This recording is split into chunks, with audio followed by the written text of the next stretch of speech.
Inilah Injil suci menurut Matius.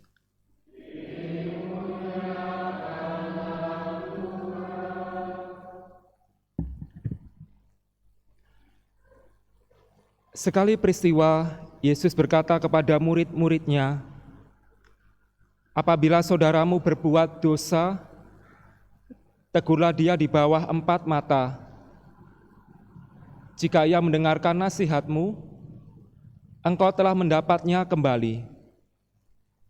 Jika ia tidak mendengarkan engkau, bawalah seorang atau 2 orang lagi, supaya atas keterangan 2 atau 3 orang saksi, perkara itu tidak disangsikan.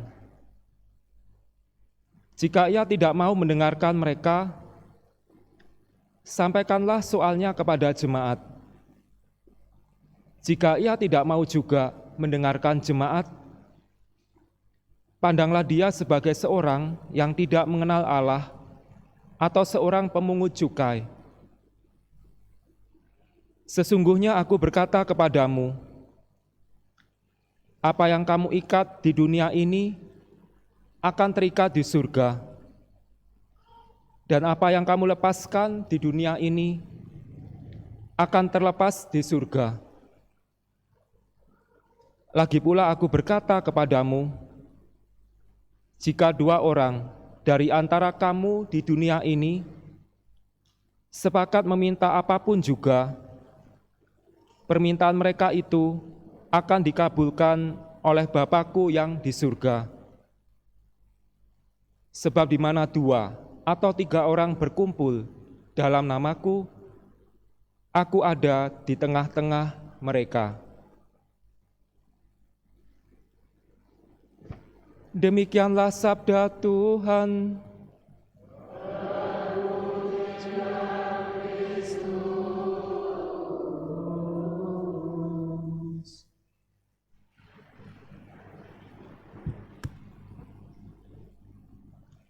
Ya, Bapak, Ibu, dan saudara-saudari yang dikasihi Tuhan, saya adalah anak ke-4 dari 5 bersaudara. Anak yang pertama, kakak saya, laki-laki, tetapi dia sudah meninggal ketika masih bayi, begitu. Jadi saya tidak mengenalnya. Lalu kemudian perempuan, kakak perempuan, lalu berikutnya, ya, itu saudara kembar saya, jadi saya kembar, begitu. Tapi saya anggap dia adalah kakak karena dia yang lahir dulu. Menurut saya yang lahir lebih dulu itu kakak saya, meskipun ada orang yang berpandangan kalau kembar yang lahir lebih terakhir itu yang kakak, begitu. Kemudian punya adik laki-laki. Nah, saya berada di tengah-tengah, begitu ya, jadi di tengah-tengah. Nah, ternyata persoalannya menjadi anak yang ada di tengah-tengah ini kadang merasa bahwa kita seakan-akan dilindungi. Maksudnya begini, kalau ada apa-apa, ya misalnya adik berbuat salah atau apa, yang toh ada kakak yang mengingatkan, begitu. Kalau misalnya, misalkan ya segala-galanya kakak, begitu. Kalau ada urusan yang berkaitan dengan tanggung jawab yang lumayan besar, ya urusan kakak saya atau urusan orang tua, begitu. Sehingga saya merasa bahwa saya tidak terlalu tumbuh dalam situasi yang punya semacam tanggung jawab, begitu. Secara pribadi saya merasa seperti itu, apalagi saya tipe orang yang punya karakter kayaknya cuek, begitu.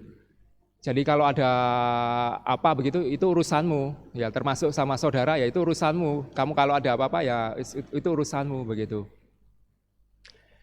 Nah, nampaknya ini mungkin kurang baik, begitu. Lalu dalam perjalanan hidup selanjutnya ketika saya menjadi imam, begitu, saya mulai merasa bahwa ada tanggung jawab lebih yang harus saya emban, begitu. Tetapi sungguh-sungguh saya merasa bahwa tanggung jawab yang luar biasa itu penting, itu saya merasakannya kira-kira beberapa bulan yang lalu. Jadi ketika saya sekarang bertugas di seminari, saya mendampingi para frater tahun orientasi rohani di Jadi Jajar. Ada satu peristiwa, itu salah satu frater kami itu sepulang dari perjalanan dari luar kota. Di tengah perjalanan itu dia sakit begitu, lalu semakin lama kok semakin menggigil badannya, padahal akhirnya kita mematikan AC mobil, lalu kita beri pakaian yang hangat. Kebetulan saya membawa sweater, lalu saya pinjamkan sweater saya ke dia, tapi dia tetap merasa kedinginan dan kemudian menjadi kram begitu, kaku, lalu hampir mungkin seperti hipotermia atau semacam itu, saya nggak tahu. Dan kemudian akhirnya kami bawa ke rumah sakit, dan di tengah perjalanan itu saya melihat dia seperti hampir tidak sadar, diajak ngomong itu kayak nggak nyambung begitu. Dan di saat seperti itu saya merasa kalau ada apa-apa dengan frater ini, ya saya merasa bersalah sekali sama orang tuanya, dan saya merasa bahwa saya punya tanggung jawab yang besar begitu. Dan itu baru saya rasakan bahwa nampaknya ya persoalan tanggung jawab itu akan menjadi terlihat ketika kita bisa menjadi orang tua atau menjadi imam, dan kita merasa bahwa ada tanggung jawab yang dititipkan Tuhan. Dan itu baru saya sungguh-sungguh merasakan ketika di seminari ini lewat peristiwa beberapa bulan yang lalu itu. Meskipun ketika menjadi seorang pastor paroki, saya merasa bahwa saya juga punya tanggung jawab sebagai gembala di sebuah paroki, tapi sungguh-sungguh merasakan ini penting ketika peristiwa itu terjadi. Nah, hari ini kita diajak untuk merenungkan tentang menjaga saudara-saudari kita. Ya. Sebagai contoh, saya merasa bahwa saya diberi tanggung jawab untuk menjaga anak didik saya, yaitu para frater yang dipercayakan Tuhan kepada kami. Nah, persoalan menjaga ini ya sungguh-sungguh baru mencoba saya tumbuhkan ya terkhusus di beberapa waktu terakhir ini. Nah, hari ini dalam bacaan Injil, Yesus bicara soal menjaga juga, menjaga saudara-saudari kita. Tetapi menjaganya dalam dimensi yang lebih istimewa, lebih khusus, yaitu menjaga saudara-saudari kita ya, dari kesalahan atau dosa yang dilakukan oleh mereka. Begitu. Nah, ini lalu persoalannya adalah pertanyaan berikutnya, mengapa kita diminta untuk melakukan hal ini? Ya, ada beberapa hal yang perlu kita lihat di sini, ada beberapa hal yang perlu kita cermati.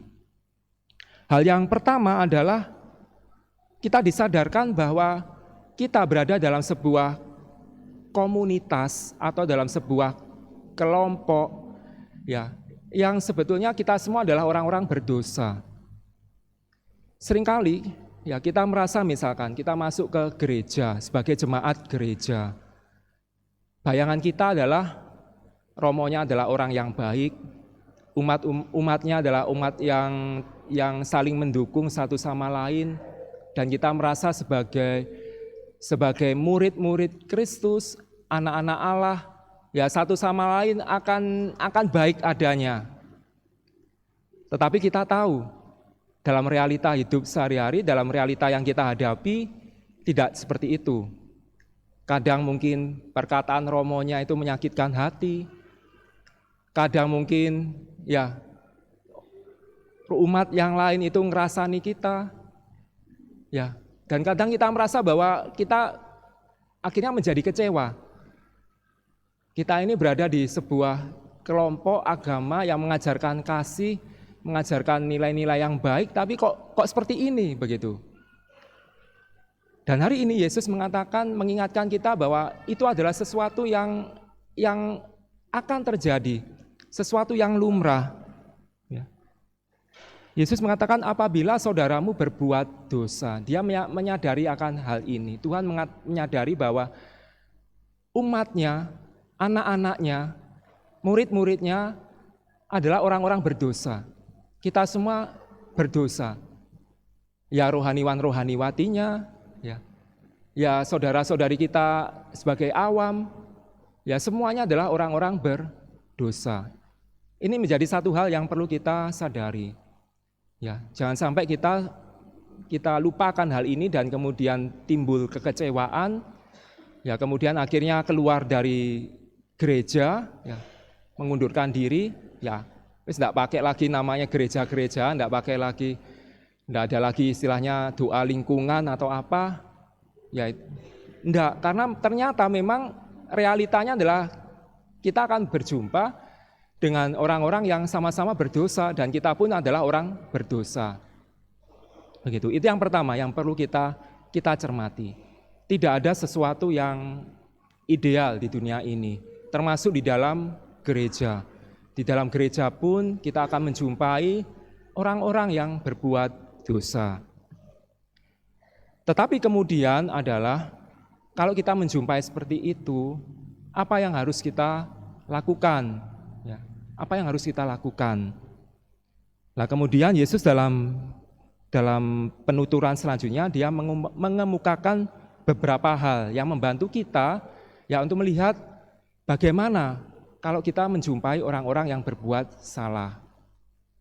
Satu hal yang mendasari yang perlu kita pegang, yang mendasari bahwa kalau kita menjumpai saudara-saudari kita yang berbuat salah adalah kita tetap perlu mengasihi mereka. Ini satu hukum yang harus kita pegang, lepas dari dosa yang mereka lakukan, ya mungkin sangat menyakitkan hati kita, ya mungkin berat, ya kita tidak bisa terima. Tapi satu ini yang perlu kita pegang, yaitu tetap mengasihi. Tetap mengasihi. Ya mungkin ini hal yang klasik ya, kita udah tahu tentang hal ini, tapi ya tetap perlu dikemukakan lagi, diingatkan kembali. Kasih yang mendasari itu semua. Terlebih lagi, ya perikop tentang hal ini ya di dalam kitab suci, kalau kita buka ya di dalam Alkitab, perikop ini diawali dari kisah, ya diawali dari kisah perumpamaan satu domba yang hilang. Ya dari 100 ekor domba ada satu domba yang hilang, dan di situ menunjukkan belas kasih Tuhan ya, meskipun seekor domba pun melakukan kesalahan, mereka tersesat, tapi tetap dicari, dan bagaimana dengan belas kasih Tuhan mencoba membawa masuk satu ekor domba ini kembali kepada 99 ekor yang lain. Itu perikop sebelum dari bacaan ini. Dan perikop sesudahnya itu adalah sebuah dialog antara Petrus dengan Yesus, di mana Petrus diingatkan oleh Yesus untuk mengampuni ya 77 kali 7 kali. Artinya perikop yang kita dengarkan hari ini dibingkai ya, diawali dan sesudahnya, sebelum dan sesudahnya terkait dengan sebuah cerita tentang kasih Allah dan pengampunan. Maka di sini sebetulnya kalau kita melihat apa yang mau dikatakan Yesus, ini tidak terlepas dari persoalan kasih. Kasih yang menjadi kerangka dari apa yang dikatakan Yesus hari ini. Ya, itu yang pertama. Dan kemudian kita melihat bagaimana Yesus mendidik para murid dan juga mendidik kita ya lewat langkah-langkah atau tahap-tahap yang perlu dilakukan kalau memang menjumpai ya orang-orang yang berbuat salah. Pertama diajak ngomong 4 mata. Ya. Diajak ngomong 4 mata. Kemudian kalau memang toh masih bandel, masih seperti yang sebelumnya, masih seperti yang dulu, ya masih berbuat salah. Lalu selanjutnya ya diajak untuk berjumpa dengan 2 atau 3 orang. Dan kemudian kalau memang toh masih tetap seperti itu, ya dibawa lebih ke dalam situasi yang lebih luas, ya dalam kerangka yang lebih luas bersama jemaat. Nah, di sini kita bisa lihat bagaimana ada semacam langkah-langkah atau tahap-tahap di mana orang yang berdosa itu tetap dimanusiakan. Kita tentu punya pengalaman kalau misalnya kita berbuat salah, lalu tiba-tiba ya kita dituduh, ya diadili di depan banyak orang, tentu kita tidak suka akan hal itu. Dan Yesus juga menyadari akan hal itu. Diajak dulu omong 4 mata, kemudian mungkin dalam kelompok kecil, lalu dalam kelompok yang lebih luas. Dan di sini kita bisa lihat bagaimana secara progresif ya Tuhan Yesus ya mengajak kita untuk melihat ya, untuk menegur, untuk mengingatkan ya saudara-saudari kita dengan kerangka kasih. Ada satu pengalaman ketika saya juga mendampingi para frater, ya. Ada 2 frater yang kebetulan tinggal satu kamar karena untuk tingkat awal begitu, itu satu kamar tidak satu orang frater tapi berdua atau bertiga begitu. Lalu ternyata ada 2 orang frater ini ya saling bermusuhan begitu, saling bermusuhan satu sama lain. Ya nggak tahu dipicu oleh kesalahpahaman apa begitu, tapi akhirnya bermusuhan. Dan kita bisa lihat ternyata ya bagi orang-orang tertentu mungkin melihat kalau sudah frater, sudah romo itu akan saling mengasihi, tapi enggak, pengalaman sehari-hari ya kita juga mungkin punya perasaan enggak seneng atau apa dengan rekan-rekan kita begitu. Nah itu juga dialami oleh 2 frater ini. Dan kemudian sampai mereka salah satu memilih untuk keluar dari kamar dan milih tidur di tempat lain begitu, pindah kamar dan sebagainya. Dan kemudian kami sebagai romo yang mendampingi akhirnya melihat hal itu dan mencoba mengajak ngomong mereka satu persatu. Ya, coba mencari apa yang menjadi akar dari persoalan mereka, kenapa kok mereka saling bermusuhan dan sebagainya. Ya pelan-pelan diajak ngomong tentang gini, enggak mau, enggak terima, tetap berkeras hati dan butuh waktu. Dan kemudian juga awalnya 1-2 orang ya dari kami, kemudian juga meminta bantuan saudara-saudara mereka sesama frater yang lain untuk membantu mereka berdua ini untuk semakin dirukunkan. Dan puji Tuhan ya setelah berjalan beberapa lama terkhusus lewat bantuan juga para frater yang lain, akhirnya mereka berdamai dan sekarang mereka bisa rukun. Dan di sini kita bisa lihat bagaimana tahapan-tahapan dari apa yang dikatakan Yesus itu ya masuk akal ya, bisa begitu. Ya, saya dengan romo-romo yang lain itu mengajak ngomong mereka 4 mata. Kemudian mereka dipertemukan secara berdua masih belum bisa, tetapi kemudian ketika juga dengan para frater yang lain terlibat membantu menciptakan suasana yang kondusif, pada akhirnya bisa.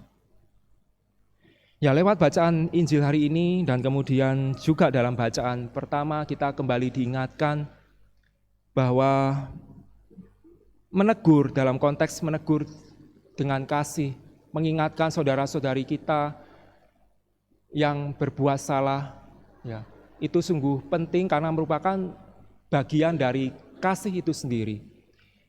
Bentuk kasih yang tidak populer, yang tidak disukai orang. Ya. Ketika seseorang menegur yang lain dan orang yang ditegur seringkali tidak terima, kita seringkali malah dimusuhi padahal punya niat yang baik. Maka ketika menegur itu tidak mudah. Ya saya juga termasuk pribadi yang tidak suka untuk menegur. Tetapi kemudian kembali diingatkan, ya sepanjang kita menegur dengan konteks kasih, dengan kerangka kasih, ya, bukan untuk menegur hanya untuk menegur atau mengkritik, tapi untuk membawa dia semakin baik, maka itu adalah bentuk kasih yang juga pada akhirnya membawa pada keselamatan. Ya keselamatan orang-orang yang salah tersebut dan juga keselamatan kita. Itu yang kemudian tadi diingatkan dalam bacaan pertama tadi. Semoga kita semakin tumbuh menjadi pribadi-pribadi yang Kristiani, yang semakin mengasihi, termasuk untuk melakukan sesuatu yang tidak populer ini, ya, menegur saudara-saudari kita kalau memang berbuat salah, tetapi menegur sungguh-sungguh perlu dilandasi dalam kasih. Amin.